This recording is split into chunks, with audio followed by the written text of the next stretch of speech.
শুভেচ্ছা। বাঙালিয়ানার সায়ান্নের সংবাদে স্বাগত। শুরুতেই শুনে নিচ্ছি সংবাদ শিরোনাম।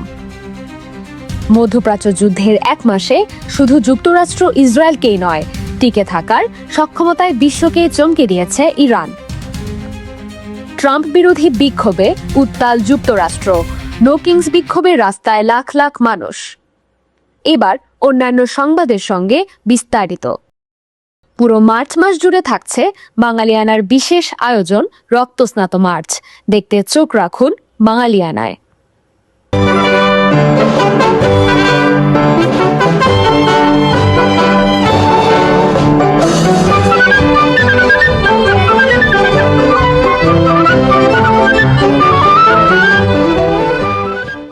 বাংলার ইতিহাসের সবচেয়ে রক্তাপ্লুত সময় মার্চ 1971।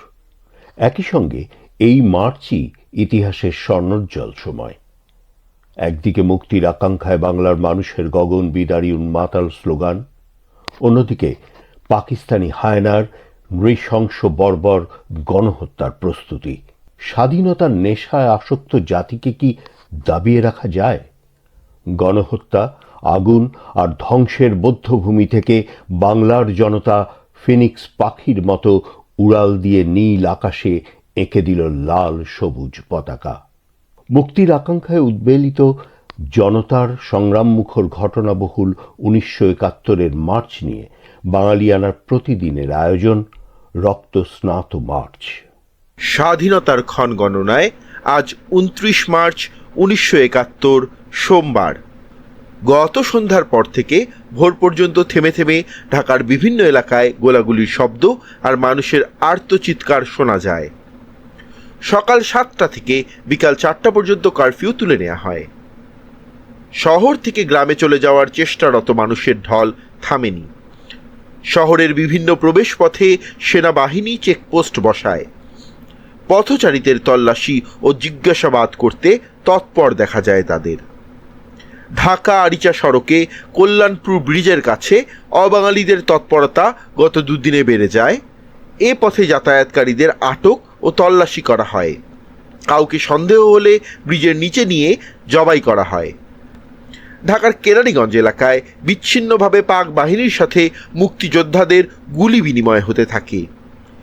এদিন মধ্যরাতের একটু পরে রাত 1:30টার দিকে পাকিস্তান আইনসভায় বাংলা ভাষার মর্যাদা প্রতিষ্ঠায় ঐতিহাসিক প্রস্তাব উত্থাপনকারী আইনসভার সদস্য ধীরেন্দ্রনাথ দত্তকে কুমিল্লার বাসা থেকে পাক বাহিনী তুলে নিয়ে যায়। তাকে আর তার বড় ছেলে দিলীপ দত্তকে আর কখনো পাওয়া যায়নি। স্বাধীন বাংলা বেতারে 3 বেলায় 3টি অধিবেশন প্রচার হয়। চট্টগ্রাম শহর আর শহরতলির মুক্তিকামী মানুষের বাতিঘরে রূপ নেয় এই বেতার। এদিন বিকাল 4টায় ময়মনসিংহে 2nd ইস্ট বেঙ্গল রেজিমেন্টের বাঙালি অফিসার ও জওয়ানরা মেজর KM শফিউল্লাহর নেতৃত্বে এক সমাবেশে স্বাধীন বাংলার প্রতি আনুগত্য ঘোষণা করে এবং দেশমাতৃকার মুক্তির লড়াইয়ে জীবন বাজি রাখার প্রত্যয় ব্যক্ত করে। এদিকে চট্টগ্রামের দক্ষিণ ও উত্তর থেকে বেলুচ রেজিমেন্ট ও চট্টগ্রাম সেনানিবাস ও কুমিল্লা ক্যান্টনমেন্ট থেকে অগ্রসরমান পাক সেনারা শহরের খুব কাছে অবস্থান নেয়। সন্ধ্যায় তাদের হামলা ও পাকিস্তানি নৌবাহিনীর গোলাবর্ষণের ফলে বিপর্যস্ত হয়ে বাঙালি সেনা, ইপিআর, পুলিশ ও জনতা এক পর্যায়ে পিছু হটতে থাকে। সন্ধ্যায় ঢাকা ক্যান্টনমেন্টের অজ্ঞাত স্থান থেকে হেলিকপ্টারে করে শেখ মুজিবুর রহমানকে ঢাকা এয়ারপোর্টে এনে দ্রুত একটি বিশেষ বিমানযোগে করাচির উদ্দেশ্যে নিয়ে যাওয়া হয়।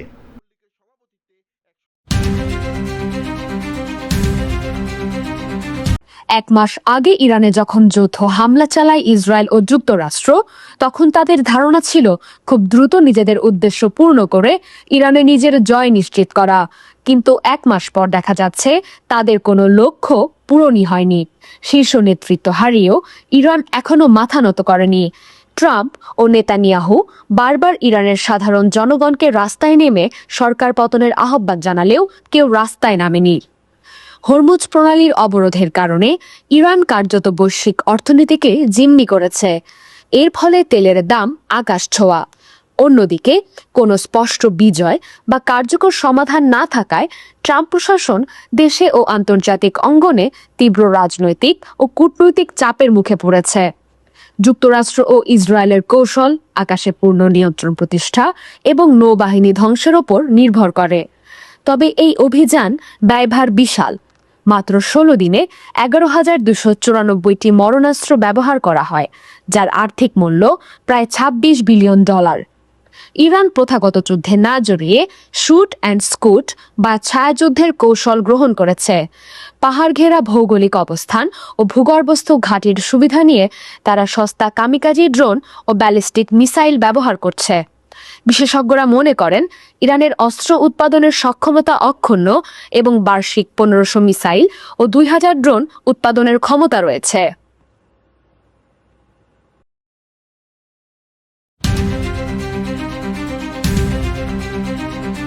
ঢাকার পানির স্তর আশঙ্কাজনকভাবে নিচে নামলেও রাজধানীর সুপেয় পানির সংকট মেটাতে ঢাকা ওয়াসা আবারও ভূগর্ভস্থ উৎসের উপর নির্ভরশীলতা বাড়াচ্ছে।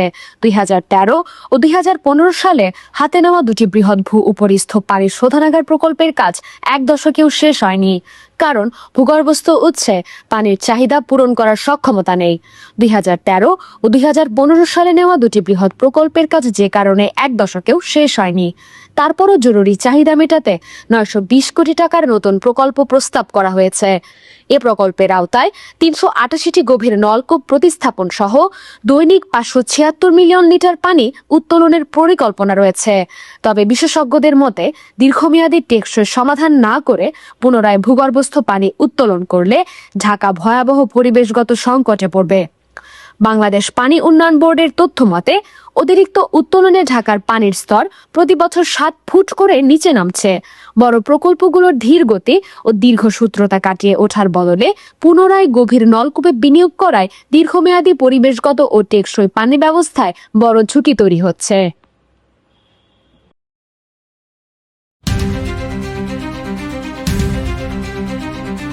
ইরানে যুদ্ধ ও মার্কিন প্রেসিডেন্ট ডোনাল্ড ট্রাম্পের বিভিন্ন কর্মকাণ্ডের বিরুদ্ধে শনিবার যুক্তরাষ্ট্র ও ইউরোপ জুড়ে নো কিংস মিছিলে লাখো মানুষ বিক্ষোভ করেছে। বিক্ষোভের কেন্দ্রবিন্দুতে ছিল মিনেসোটা। আয়োজকেরা আশা করেছিলেন যে লাখ লাখ মানুষ এই গণবিক্ষোভে অংশ নেবে। বাস্তবে হয়েছিল তাই। ব্রিটিশ সংবাদ মাধ্যম বিবিসির খবরে বলা হয়েছে, সেন্ট পল শহরের মিনেসোটা ক্যাপিটাল লন এবং আশপাশের রাস্তাগুলোতে হাজার হাজার মানুষ কাঁধে কাঁধ মিলিয়ে দাঁড়িয়েছিল। কেউ কেউ উল্টো করা মার্কিন পতাকা ধরে রেখেছিলেন। সাধারণত ঐতিহাসিকভাবে মার্কিন পতাকা উল্টো করে ধরাকে বিপদের সংকেত হিসেবে ব্যবহৃত হয়। অনুষ্ঠানের মূল আকর্ষণ ছিলেন ব্রুস স্প্রিংস্টিন, যিনি স্ট্রিটস অফ মিনিয়াপলিস গানটি পরিবেশন করেন। ফেডারেল এজেন্টদের গুলিতে রেনি গুড ও এলেক্স প্রেটির মর্মান্তিক মৃত্যু এবং ট্রাম্প প্রশাসনের আগ্রাসী অভিবাসন নীতির বিরুদ্ধে শীতকালে রাস্তায় নামা হাজার হাজার মিনেসোটাবাসীর সম্মানে তিনি এই গানটি লিখেছিলেন। মার্কিন আয়োজকদের হিসাবে গত জুন এবং অক্টোবরে নো কিংস র্যালির প্রথম 2 পর্বে যথাক্রমে 50 লাখ এবং 70 লাখ মানুষ অংশ নিয়েছিল। এই সপ্তাহে তারা সাংবাদিকদের জানিয়েছিলেন শনিবার তারা 90 লাখ অংশগ্রহণকারীর আশা করছেন। যদিও সেই লক্ষ্য পূরণ হয়েছে কিনা তা এখনই বলা যাচ্ছে না। আয়োজকরা জানিয়েছেন যুক্তরাষ্ট্রের 50টি অঙ্গরাজ্যে 3100টির বেশি ইভেন্ট নিবন্ধিত হয়েছে, যা অক্টোবর মাসের তুলনায় 500টি বেশি।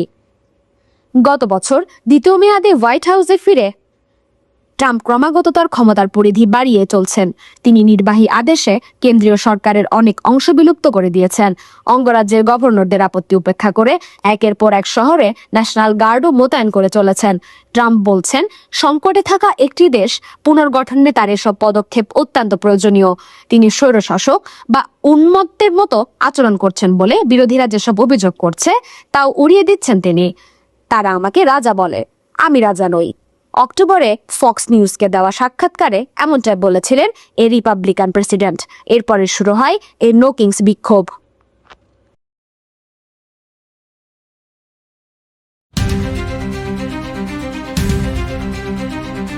রমজান ও ঈদ উল ফিতর উপলক্ষে টানা 40 দিনের দীর্ঘ ছুটি শেষে 29শে মার্চ খুলেছে দেশের প্রাথমিক থেকে উচ্চ মাধ্যমিক পর্যায়ে সব শিক্ষা প্রতিষ্ঠান। একই সঙ্গে খুলছে দেশের সরকারি বেসরকারি বিশ্ববিদ্যালয়গুলো। দীর্ঘ এই ছুটির ফলে তৈরি হওয়া শিখন ঘাটতি মেটাতে আগামী 10টি শনিবার সরকারি প্রাথমিক বিদ্যালয়গুলোতে অতিরিক্ত পাঠদান চালানোর সিদ্ধান্ত নিয়েছে মন্ত্রণালয়।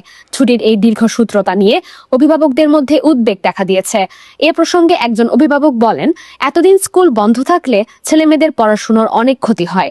এই ক্ষতি পুষিয়ে নিতে তাদের উপর অতিরিক্ত চাপ পড়বে বলা বাহুল্য, অথবা এ সময়ে যা শেখানো যেত তা আর শেখানো যাবে না।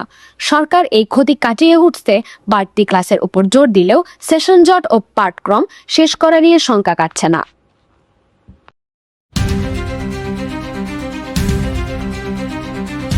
বিএনপির নির্বাচনী অঙ্গীকারের অংশ হিসেবে সরকার 2032 সালের মধ্যে দ্বিতীয় পদ্মা সেতু, 2033 সালের দ্বিতীয় যমুনা সেতু এবং ভবিষ্যৎ চাহিদা মেটাতে ঢাকা থেকে চট্টগ্রাম এক্সপ্রেসওয়ে নির্মাণের পরিকল্পনা করছে। সেতু বিভাগ নতুন পদ্মা সেতুটি পাটোয়ারি থেকে দৌলতদিয়া এলাকায় নির্মাণের বিষয়টি বিবেচনা করছে, আর নতুন যমুনা সেতুটি বগুড়া থেকে জামালপুর করিডোর, গাইবান্ধার বালাসীঘাট থেকে জামালপুরের দেয়ানগঞ্জ ঘাট বা অন্য কোনো উপযুক্ত রুটে নির্মাণ করা হতে পারে।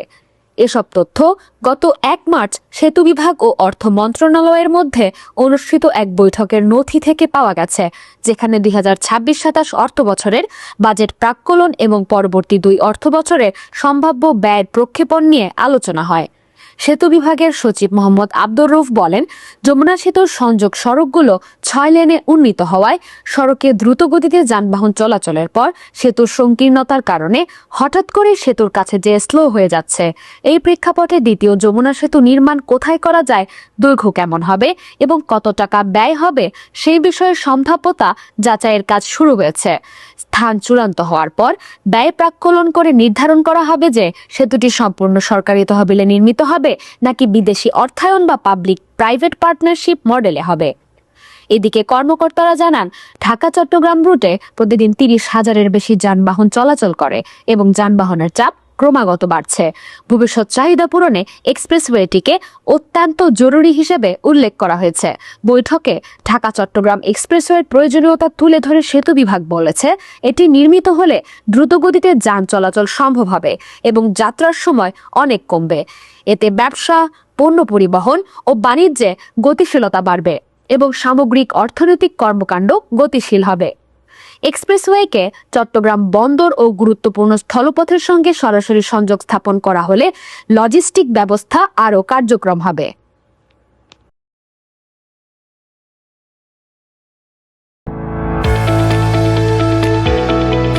এবার শুনে নিচ্ছি বাঙালিয়ানা বাণিজ্য সংবাদ।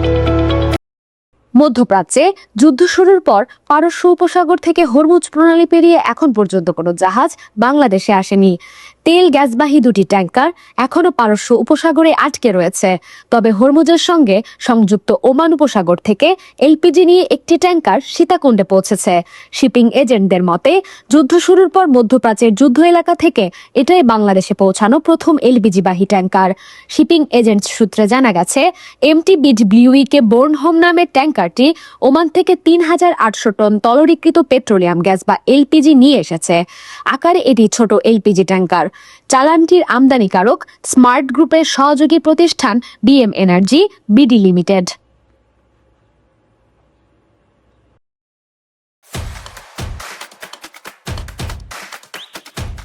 এবার শুনে নিচ্ছি বাঙালিয়ানা ক্রীড়া সংবাদ।